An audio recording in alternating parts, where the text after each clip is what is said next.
The cake sits untouched in front of me, 21 perfect candles burning down to stubs while the entire room erupts in a chorus of "Happy Birthday," directed at my brother Ryan. I watch the flames dance, counting each second until they melt into the pristine white frosting, much like my own celebration has melted into his. I'm Jade. Today is my 21st birthday, and I'm watching my parents throw a party for my brother's latest internship offer. Make a wish, champion. My father's voice booms across our living room, his hand clasped proudly on Ryan's shoulder. The same shoulder that's wearing the designer suit they bought him last week, while I'm still wearing the dress I bought at a thrift store with my cafe wages. This is such a proud moment. My mother gushes, her mascara slightly smudged from happy tears. Harvard Law's top internship program. We always knew you were destined for greatness. I grip my fork until my knuckles turn white.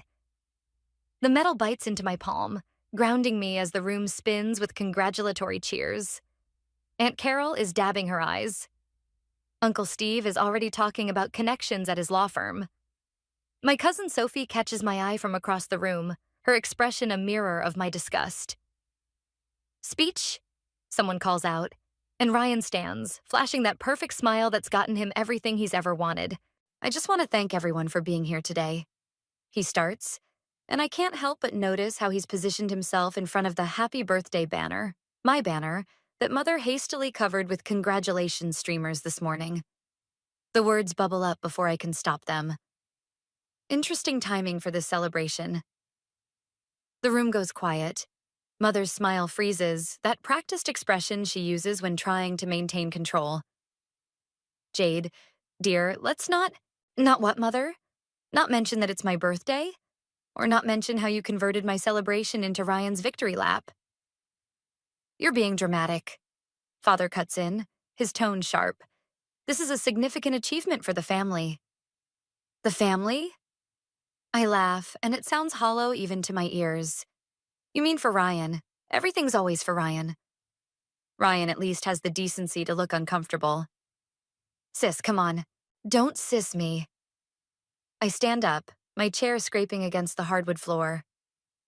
21 years of watching you get everything while I get the leftovers. Did you know I got accepted into Columbia's writing program? Of course not, because when I told them last week, they were too busy planning this party. That's enough. Father's face is turning red. "You're embarrassing yourself in this family. This family embarrasses itself." I snap back. The great Derek and Laura, so focused on their golden child, they forgot they had a daughter. Well, congratulations. You've finally pushed me to my limit. Mother steps forward, her voice trembling. "If you can't appreciate what we've done for this family, perhaps you should..." "Should what? Leave? Is that what you want to say, Mother? Finally get rid of the disappointment?" "If that's how you feel," Father says coldly. "There's the door." The room holds its breath. I look around at the faces. Some shocked, some embarrassed, some carefully neutral. Only Sophie and my grandmother Margaret show any sign of understanding. "Fine." I grab my purse from the coat rack. "Happy birthday to me." "Jade," Ryan calls after me, but I'm already walking out the door. The spring air hits my face, carrying the scent of blooming cherry blossoms, the trees I used to climb as a kid while Ryan got private tennis lessons. My phone buzzes. It's Ella. "Did you do it? Did you finally stand up to them?" I text back with shaking fingers. "It's done. Can I crash at your place?" Her response is immediate. "Already setting up the spare room. And Jade, I'm proud of you." I take one last look at the house, at the perfect lawn and the perfect windows with their perfect curtains, hiding the perfectly crafted lie of our family. Something shifts inside me, a switch flipping from hurt to determination. They want me gone? Fine. But they're about to learn that the daughter they never wanted is the one they should have feared the most. Ella's spare room feels like a life raft in a storm. 3 days since I walked out, and the silence of not having to measure every word, every breath, is almost deafening. I sit cross-legged on the borrowed bed, staring at my phone's black screen, counting the notifications I'm not getting from my family. "Earth to Jade," Ella says, leaning against the doorframe with 2 steaming mugs. Your coffee's getting cold and your interview outfit is getting wrinkled. I smooth out the blazer laid across the bed. Sorry, just thinking about. Don't. She hands me the coffee.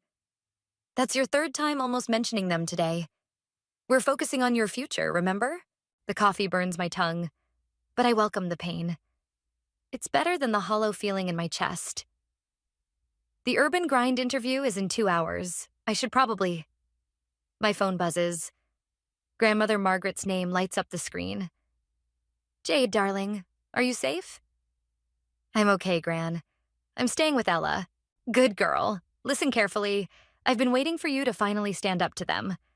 There are things you need to know, but not over the phone. Can you meet me at Riverside Park tomorrow? The usual bench? Before I can respond, I hear Mother's voice in the background. Margaret quickly adds, I have to go. Tomorrow, 10 o'clock. And hangs up. Ella raises an eyebrow. That sounded cryptic. Gran's always been different from the rest of them. She actually sees me. I stand up, straightening my blazer. But right now, I need this job.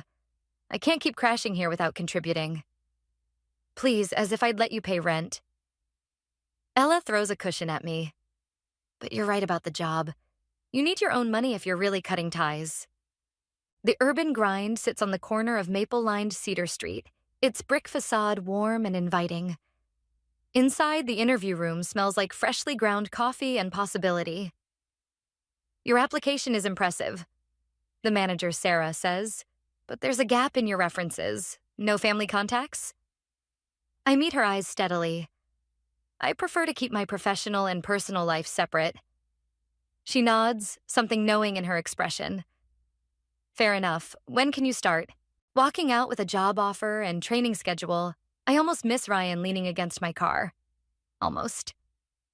Nice ride, he says, tapping the rusty fender of my secondhand Honda. Better than walking, I guess. What do you want? To talk. You're still my sister, Jade. Funny, I don't remember you mentioning that at the party. He runs a hand through his perfect hair, a nervous tic I recognize from childhood. Look, I didn't know they were going to hijack your birthday. I tried to tell them, save it. I unlock my car door. You've never had to try for anything in your life, Ryan. Everything's just handed to you while I scrape by. Did you know they promised to pay for my college, too? Funny how that money disappeared right when your law school deposits were due. His face pales slightly. That's not... I didn't know... Exactly. You never know because you never have to look. Must be nice in that bubble of yours. Mom and Dad are worried. They want you to come home. I laugh, and it sounds bitter even to my ears. Home? That stopped being my home the day they decided I was worth less than you. Tell them I said thanks for the birthday gift. Clarity looks good on me. As I drive away, my phone buzzes with a text from Sophie. Found something in Uncle Derek's study. You need to see these papers. Can you meet tonight? I glance in my rearview mirror. Ryan's still standing there, looking lost for maybe the first time in his life. Good. Let him feel a fraction of what I've felt for years. Tomorrow, I'll meet Gran and hear whatever she needs to tell me. Tonight, I'll see what Sophie's found. The pieces are moving, and for once, I'm not just a pawn in someone else's game.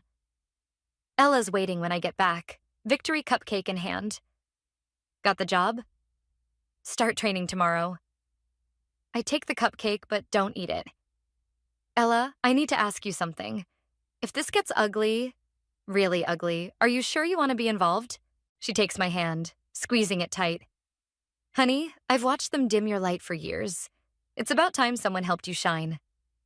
I squeeze back, thinking of Gran's cryptic call and Sophie's message. Then let's get started. The morning air bites at my face as I hurry through Riverside Park. Gran's already at our bench, her silver hair catching the autumn light. She's holding a thick manila envelope, her fingers trembling slightly as she grips it. You look tired, darling, she says as I sit beside her. First week at the new job. Everything hurts except my pride. I try to smile, but Gran's expression stops me. What's wrong? She presses the envelope into my hands. These are copies of documents I found in your father's study last year. Bank statements, transfer records, letters, the truth about your college fund. Inside, I find papers dating back 5 years. My fingers go numb as I scan the numbers. This can't be right. There's over $200,000 here. Your grandfather set up trust funds for both you and Ryan before he died. Equal amounts. Gran's voice hardens. Your father was supposed to be the trustee until you turned 21. Yesterday. The world tilts sideways. But they said they couldn't afford my tuition. That's why I had to take out loans. They transferred your money to Ryan's account. Gradually, over years, private schools, sports camps, that ridiculous car. She takes my hand. I tried to stop it, but Derek threatened to cut off my access to the family if I interfered. My phone buzzes. Sophie calling. I ignore it, my hands shaking as I flip through more documents. Does Ryan know? No. He's as much a victim of their manipulation as you are, just in a different way. They've made him dependent, entitled. Another buzz. Sophie again. This time I answer. Jade, thank God. You need to get home right now. Your father found out I was in his study. He's destroying everything. My heart stops. What do you mean, destroying? Papers, files, everything. He knows someone's been looking into the accounts. He's in a complete panic. Gran grabs my arm. Go, now. I'll make copies of these. I drive like a woman possessed, reaching my parents' house in record time. Sophie meets me at the side door, her face pale.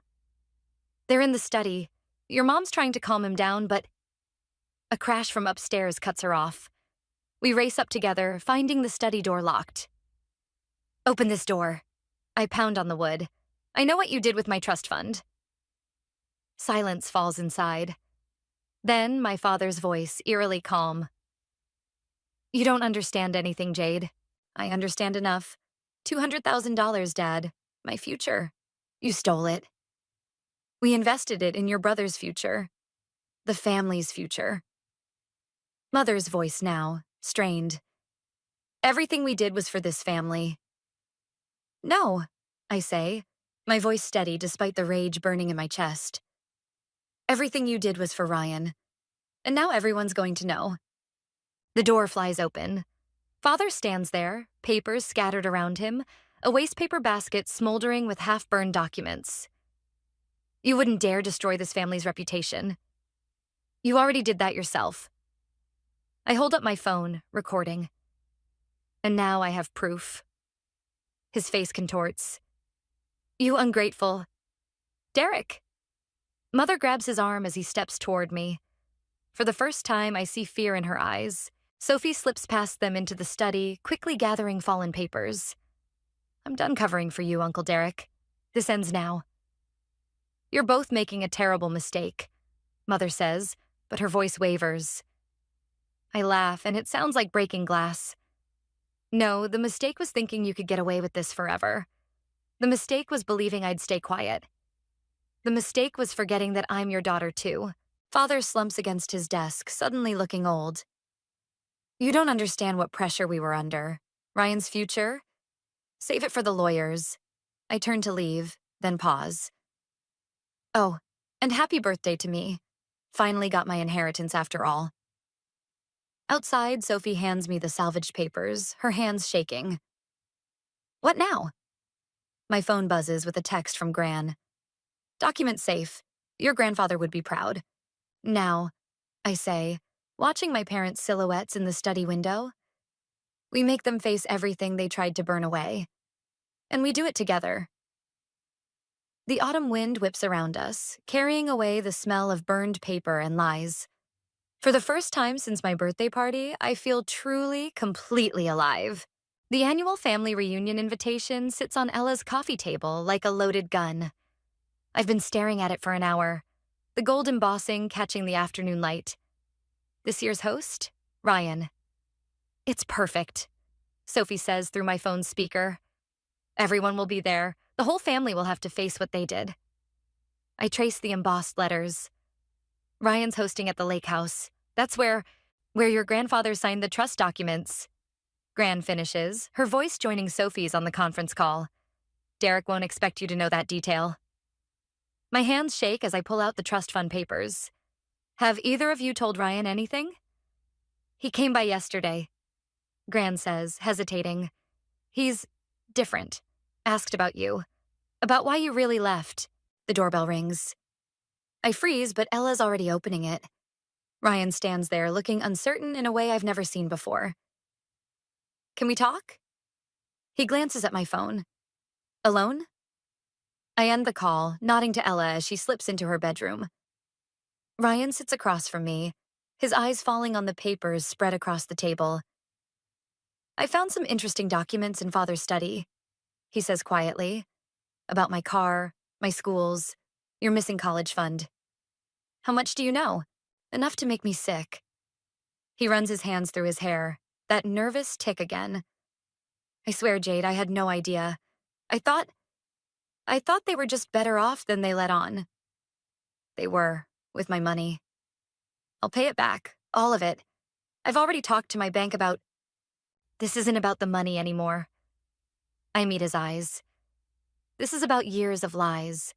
About them making you their golden child while treating me like I didn't exist. About them burning evidence when they realized I knew.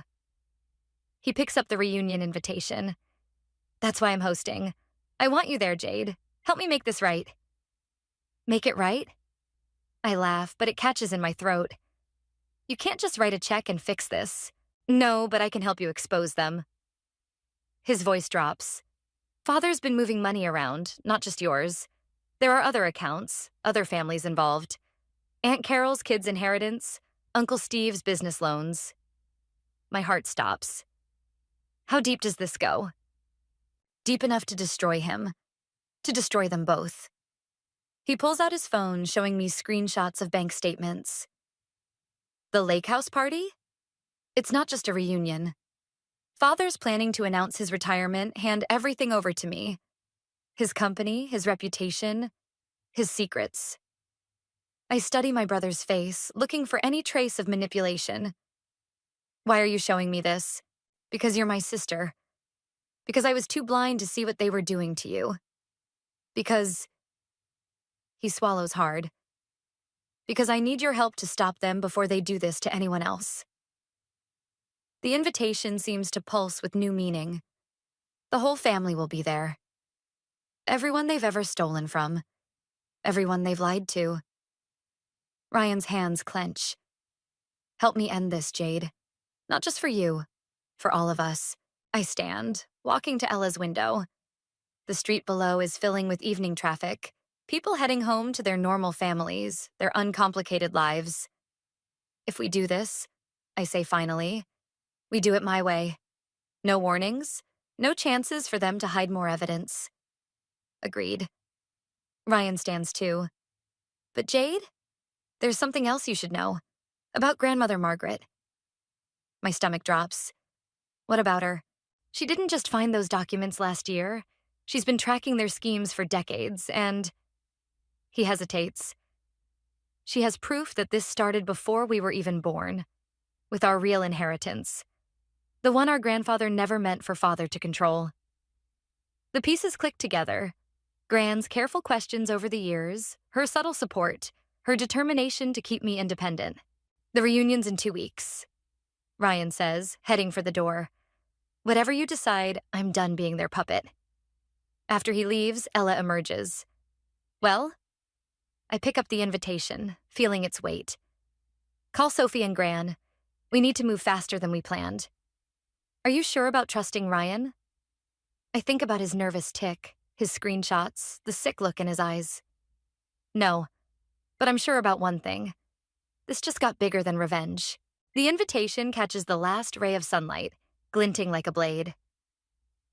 The lake house looms ahead as I drive up the winding road, its windows reflecting the setting sun like warning signals. 3 days until the reunion, and my hands won't stop shaking. Ryan's car is already parked out front, along with Gran's old Mercedes. I find them in the study, surrounded by papers and laptops. Gran looks up first, her face tight with worry. It's worse than we thought, darling. Ryan turns his laptop toward me. Father's been moving money through shell companies for years, not just family funds, Corporate accounts, client trusts, everything.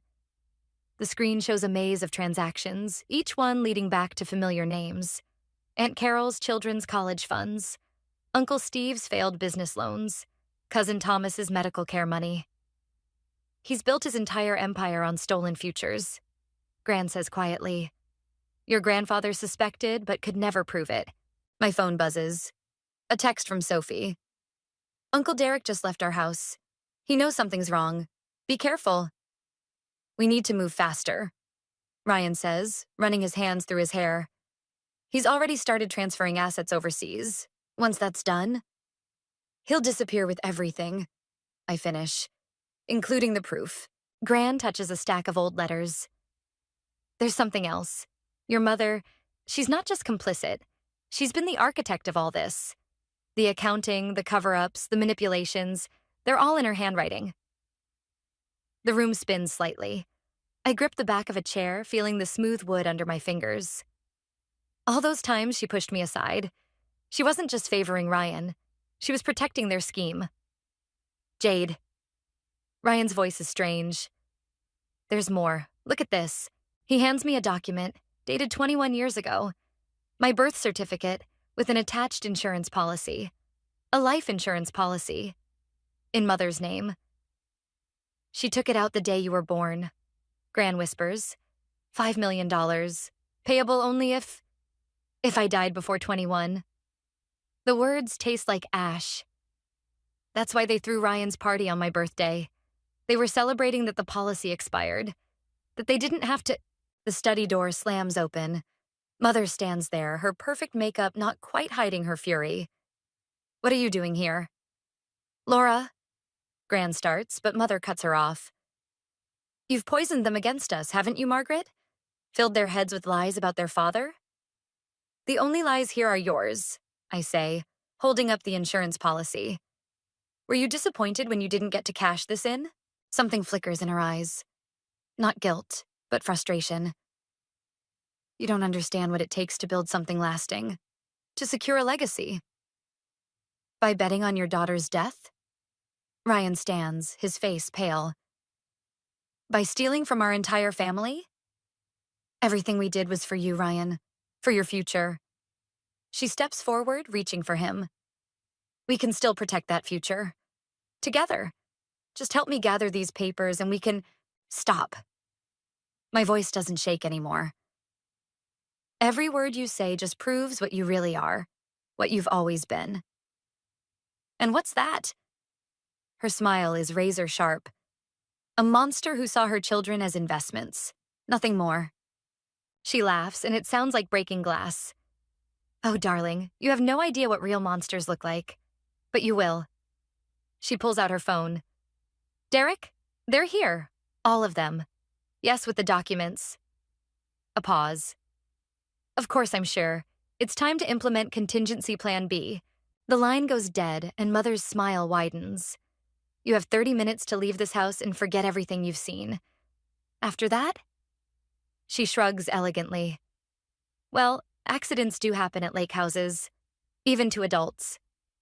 You're threatening us? Ryan steps between her and me. Your own children?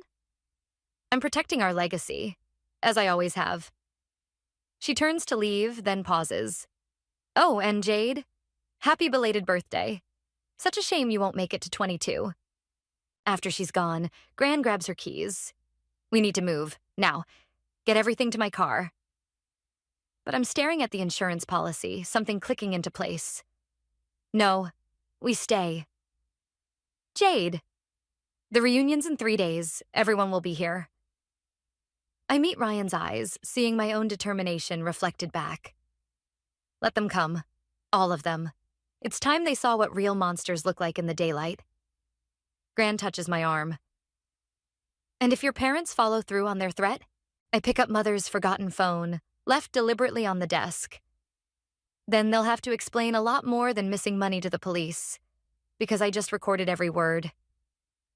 The lake house windows darken with the setting sun, no longer reflecting warnings but promises. In 3 days, everything changes, one way or another. The lake house fills with relatives as evening falls, their chatter echoing off the walls like accusations. I stand in the corner of the great room, watching Father work the crowd with practiced charm. Mother floats between groups, her laugh just a touch too bright. Ryan hasn't arrived yet. Quite the turnout, Sophie whispers, appearing at my elbow. Aunt Carol's been crying in the bathroom. Something about Thomas's medical bills coming due. My phone buzzes. A text from Ryan. Delayed. Someone broke into my apartment. All the documents are gone. The room suddenly feels too small, too warm. I slip onto the balcony, gripping the railing until my knuckles turn white. Another buzz. Police are here. Father's name came up in their questions. Problems? Mother's voice makes me jump. She stands in the doorway, backlit by the party lights, looking more predator than parent. Such a shame about Ryan's break-in. These things happen when people don't properly secure their belongings. What did you do? Me? She sips her wine. I'm just a devoted mother, celebrating her son's success. Speaking of which, your father's about to make his big announcement. You wouldn't want to miss it. Inside, Father taps his glass for attention. Family, friends, thank you all for coming to celebrate Ryan's achievement in hosting his first family gathering. But I have an even bigger announcement. The crowd murmurs expectantly. I scan the room. No Gran, no Ryan. My chest tightens. As of tonight, I'm officially retiring, Father continues, and I'm proud to announce that Ryan will be taking over as CEO of our family enterprise. Applause breaks out. Uncle Steve raises his glass, his smile strained. To Ryan, though some of us are still waiting on those business loans you promised, Derek. All in good time, Father says smoothly. In fact, I have some papers here that should interest several of you regarding your investments. He reaches into his briefcase and pulls out a stack of documents. My heart stops. They're forgeries. They have to be. The real papers are gone, stolen from Ryan's apartment. Jade. Mother's hand closes around my arm, her nails digging in. Why don't you join me in the study? We need to discuss your future. Let go of me. Now, dear. Her grip tightens. Before you embarrass yourself again. The study door clicks shut behind us. Father's already there, along with two men I don't recognize. Meet our security consultants, Mother says. They're very good at handling delicate situations. Like breaking into Ryan's apartment? Father sighs. Ryan made his choice. Disappointing, but manageable. You, however? He nods to one of the men, who moves to block the door. You've become a liability we can no longer afford. The insurance policy expired, I say, backing away. You can't... Oh, darling. Mother laughs. There are so many ways to have accidents, especially at lake houses, especially after drinking too much at family gatherings. A glass appears in her hand. My glass from earlier. Your fingerprints, your DNA. Combined with your history of emotional instability and recent erratic behavior, the second man steps forward, something glinting in his hand. My back hits the wall. Why? My voice cracks. I'm your daughter. No, Father says quietly. You're a mistake I should have corrected years ago. The door bursts open. Ryan stands there, bloody and disheveled. Police are on their way. I triggered the silent alarm when I saw your security consultants following me. Ryan, Mother starts, but he cuts her off. Save it. I heard everything. He holds up his phone. And so did the detective who's been investigating your financial fraud for the past year. Sirens wail in the distance. The security men exchange glances, then slip out a side door. Father's face contorts with rage. You ungrateful... He lunges for Ryan. I move without thinking, grabbing the heavy paperweight from his desk. The impact drops him to his knees. Mother screams, but it's drowned out by the sound of breaking glass and shouting from the great room. Gran's voice rises above the chaos. The real documents are being projected on the wall right now. Every transaction, every theft, every lie. Father struggles to his feet, blood trickling from his temple. You've destroyed everything. No, I say, my voice steady despite my shaking hands. You did that yourself. Years ago, when you decided money was worth more than your children's love. The sirens grow louder. Mother backs away, her perfect mask finally cracking. Derek, the offshore accounts are frozen, Ryan finishes, along with everything else. Blue lights flash through the windows as police cars fill the driveway. I look at my parents, really look at them, and feel nothing but pity. Happy retirement, Father, I say, and walk out to face whatever comes next. The great room erupts into chaos as the projector displays decades of financial records across the wall. Aunt Carol collapses into a chair, Uncle Steve hurls his glass across the room, and cousins I haven't spoken to in years start shouting all at once. Father stands frozen at the front of the room, his retirement speech forgotten. Mother's perfect smile cracks like thin ice. Those documents are fabricated, she announces, but her voice wavers. This is nothing but a desperate attempt by our jealous daughter to... To what, Mother? Tell the truth? I step forward, Ryan at my side. About how you stole from everyone in this room? About the life insurance policy you took out on me? About how you were willing to kill your own daughter tonight to keep your secrets? The room falls silent. Even the police officers who just entered pause, hands on their weapons. Everything we did. Father starts, then stops as Gran walks in, carrying a familiar leather briefcase. Is that what you told yourself, Derek? When you forged your father's signature on those trust documents? She opens the briefcase, pulling out yellowed papers. Or when you and Laura orchestrated my husband's accident after he threatened to expose you? Mother's composure shatters. You can't prove... Actually, she can. Ryan's voice is steel. Grandfather's original autopsy report, the one you buried, the one showing poison in his system. Father lunges for the briefcase, but the police are faster. As they read him his rights, he locks eyes with me. You ungrateful child, he spits. We gave you everything. No. My voice doesn't shake anymore. You took everything. My inheritance, my education, my childhood. You even tried to take my life. We were protecting the family legacy. Mother shrieks as an officer approaches her. Everything was for this family. Was it? I gesture to the room, to the devastated faces of our relatives. Look around, Mother. Look at all the lives you've destroyed. The children who couldn't afford college, Thomas's medical bills, Uncle Steve's failed business. All so you could build Ryan into your perfect heir. I never wanted that. Ryan steps forward. I never wanted any of it. Mother's face twists. Then you're as weak as she is. All our sacrifices wasted on... Sacrifices? I laugh, and it sounds like breaking chains. You sacrificed nothing. You stole, you lied, you murdered. And for what? To feel powerful? To play God with other people's lives? You don't understand what it takes to build something lasting, Father says, echoing Mother's words from earlier. But now they sound hollow, desperate. I understand perfectly. I pull out my phone, playing the recording of their threats in the study.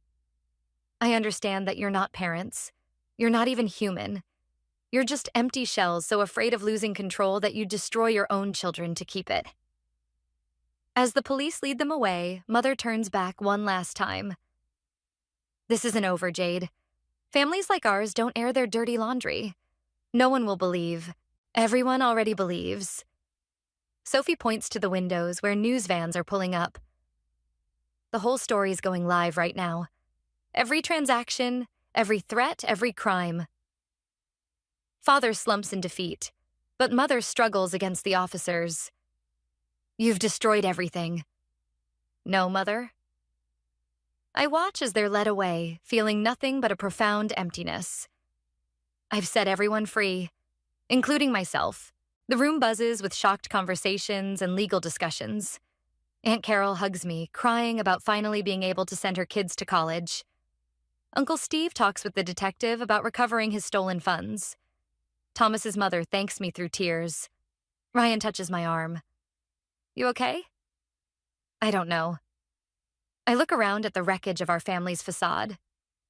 Are any of us? We will be. Gran appears beside me, her eyes fierce with pride. Your grandfather would be proud, darling. You've done what he couldn't, exposed the truth. The truth, I repeat, tasting the word. It feels different now, less like revenge and more like justice. What happens next? Next? Sophie joins us, linking her arm through mine. We rebuild, but this time on a foundation of truth. Through the windows, I watch my parents disappear into separate police cars. The life they built on lies crumbles behind them, but in its ruins, I see something unexpected. Hope. Not just for me, but for everyone they hurt. The lake house stands silent, its secrets finally exposed to the light. And in that light, I find something I never expected to feel. Freedom. The courthouse steps feel colder than they should in spring. I watch my parents being led away in handcuffs, their designer clothes replaced by prison orange. Mother doesn't look back. Father does, just once, and in his eyes I see something I've never seen before. Understanding. The court's decision to seize their assets means everyone they stole from will be compensated. Ryan says beside me, his voice steady. Thomas's medical bills, Aunt Carol's kids' college funds, Uncle Steve's business loans, everything. Almost everything. I touch the envelope in my pocket. Gran's final revelation. Did you know she'd been tracking their scheme since before we were born? That she'd been secretly moving money into trust funds for both of us? He shakes his head. She protected us in her own way, just like you protected everyone by exposing the truth. Inside the envelope, photographs show a younger version of our grandmother, standing beside our grandfather at the lake house. Their smiles are genuine, untainted by the greed that would later poison our family. I found this in Father's study. I hand Ryan a letter, its edges worn. It's from Grandfather, written the day before he died. He knew what they were doing. He was going to stop them. And they killed him for it. Ryan's hands shake as he reads. All these years, I thought. We both thought what they wanted us to think. I take the letter back, feeling its weight. But Gran knew. She waited, gathered evidence, protected us until we were ready to face the truth. A familiar voice calls out, Jade! Ella runs up the courthouse steps, waving a newspaper. You need to see this. The headline reads, Family Empire Falls, Whistleblower Daughter Exposes Decades of Fraud. Below it, a smaller headline, Margaret Chen's Secret Legacy, How One Grandmother Protected Future Generations. There's more, Sophie says, appearing with her laptop. People are coming forward, other families, other victims. Your parents' scheme went beyond just our family, and now they can't hurt anyone else, I say. But the victory feels different than I imagined. Hollow, yet somehow fuller. Gran joins us, her silver hair catching the sunlight. Your grandfather used to say that family legacies aren't built on money or power. They're built on truth and love. I thought this was about revenge, I admit. About making them pay for what they did to me. But it was never just about me, was it? No, darling. She takes my hand. It was about breaking a cycle. About choosing what kind of legacy you want to leave. Ryan stares at the courthouse doors. What do we do now? The company, the properties, everything they built. We rebuild, I say, surprising myself. Not their way, with lies and manipulation, but honestly, together. Together, Sophie echoes, linking arms with me. The whole family, the real family. Ella hugs me tight. See? I told you you'd find your strength. But as I look around at these people, my brother who chose truth over privilege, my grandmother who protected us silently for years, my cousin who stood by me, my friend who never wavered, I realize something. I didn't find my strength, I say quietly. It was here all along, in the family I chose, the family that chose me back. A police officer approaches with one last document to sign, my final statement about the case. As I take the pen, I notice my hand doesn't shake anymore. Jade, Ryan says suddenly, Look. Through the courthouse windows, I see the lake house in the distance, its windows no longer reflecting warnings but possibilities. And beside it, almost hidden by trees, a small building I never noticed before. Your grandfather's old study, Gran explains, where he kept his real records. There's something there you both need to see. Something about your true inheritance. More secrets? I ask, but without bitterness. She smiles, and it holds both sadness and hope. No, darling. No more secrets. Just truth. And perhaps a different kind of legacy to build. The spring breeze carries the scent of new beginnings as we descend the courthouse steps. Behind us, justice has been served. Ahead, something else waits. Not an ending, but a transformation. I take one last look at the newspaper headline, then let it blow away in the wind. Some stories don't need to be written in papers. They're written in the choices we make, the truths we face, and the love we choose to give. Even when, especially when, it's not the easy choice.